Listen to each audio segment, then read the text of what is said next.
ज्ञानवापी विवाद पर supreme court पहुंचा जमीयत उलेमाए हिंद। कहा, ऐतिहासिक गलतियों को कोर्ट से सही नहीं किया जा सकता। वाराणसी का ज्ञानवापी मसला जिला कोर्ट में पेंडिंग है, जबकि सुप्रीम कोर्ट में एक से ज्यादा ऐसी याचिकाएं दाखिल की गई हैं जिनमें कोर्ट को प्लेसेस ऑफ वर्शिप एक्ट को असंवैधानिक घोषित करने की मांग की गई है। अब इन्हीं याचिकाओं के खिलाफ जमीयत उलेमाए हिंद के अध्यक्ष मौलाना अरशद मदनी ने सुप्रीम कोर्ट का दरवाजा खटखटा दिया है और याचिका दाखिल कर प्लेसेस ऑफ वर्शिप एक्ट को चुनौती देने वाली अर्जियों को खारिज करने की मांग उठा डाली है। इतना ही नहीं, जमीयत ने यह भी मांग की है कि इस मामले में उसे भी एक पार्टी बना जाए। हालांकि इस मामले में गर्मी की छुट्टियों के बाद यानी जुलाई में ही सुप्रीम कोर्ट कोई सुनवाई कर सकता है। चलिए बताते हैं आपको जमीयत उलेमाए हिंद ने अपनी याचिका में और क्या कहा है।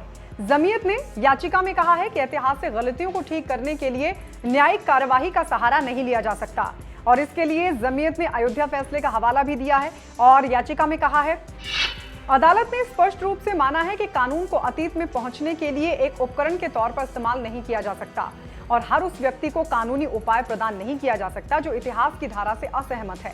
आज की अदालतें ऐतिहासिक अधिकारों एवं गलतियों का संज्ञान तब तक नहीं ले सकती हैं जब तक ये नहीं दर्शाया जाता कि उनके कानूनी परिणाम वर्तमान में लागू करने योग्य हैं। आपको बता दें, जमीयत उलेमाए हिंद ने एडवोकेट एजाज मकबूल के जरिए सुप्रीम कोर्ट में ये अर्जी दाखिल की है। जमीयत उलेमाए हिंद के अध्यक्ष मौलाना अरशद मदनी की तरफ से दाखिल इस याचिका में कहा गया है कि प्लेसेस ऑफ वर्शिप एक्ट 1991 को लागू करने के दो उद्देश्य थे। पहला उद्देश्य किसी भी धार्मिक स्थल की तब्दीली को रोकना और दूसरा उद्देश्य पूजा स्थलों को उसी रूप में रखना था जिस स्थिति या रूप में वो 1947 में थे। इसके अलावा याचिका में कहा गया है, ये कहने की जरूरत नहीं है कि अगर वर्तमान याचिका पर विचार किया जाता है तो इससे देश में अनगिनत मस्जिदों के खिलाफ मुकदमेबाजी के द्वार खुल जाएंगे और अयोध्या फैसले के बाद देश जिस धार्मिक विभाजन से उबर रहा है उसकी खाई और बढ़ेगी। तो वहीं प्लेसेस ऑफ वर्शिप एक्ट के प्रावधानों को भी सुप्रीम कोर्ट में चुनौती दी गई है। एक और याचिका दाखिल हुई है सुप्रीम कोर्ट में। इससे पहले एडवोकेट अश्वनी उपाध्याय और एक और की तरफ से प्लेसेस ऑफ वर्शिप एक्ट की धारा 2, 3, 4 को चुनौती दी जा चुकी है। मामले में केंद्र सरकार से सुप्रीम कोर्ट ने जवाब भी मांगा है। आइए बताते हैं आपको इस एक्ट को चुनौती देने वाली याचिकाओं में क्या कहा गया है। प्लेसेस ऑफ वर्शिप एक्ट 1991 के प्रावधान मनमाने हैं और उसके कट ऑफ डेट कानून बनाने से पहले की तारीख से लागू किए गए हैं और वो 15 अगस्त 1947 रखा गया है।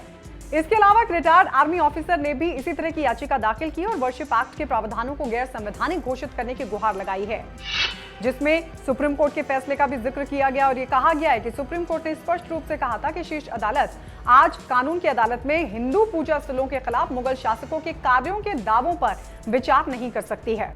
आपको बता दें, अयोध्या फैसले में सुप्रीम कोर्ट ने कहा था, हमारा इतिहास उन कार्यों से भरा हुआ है जिन्हें नैतिक रूप से गलत माना गया है और आज भी मुखर वैचारिक बहस को गति देने के लिए उत्तरदायी हैं। हालांकि संविधान को अपनाना एक ऐतिहासिक क्षण है जहां हम भारत के लोग अपनी विचारधारा, अपने धर्म, अपनी त्वचा के रंग या उस सदी के आधार पर अधिकारों और दायित्वों के निर्धारण से विदा हो गए जब हमारे पूर्वज आए थे।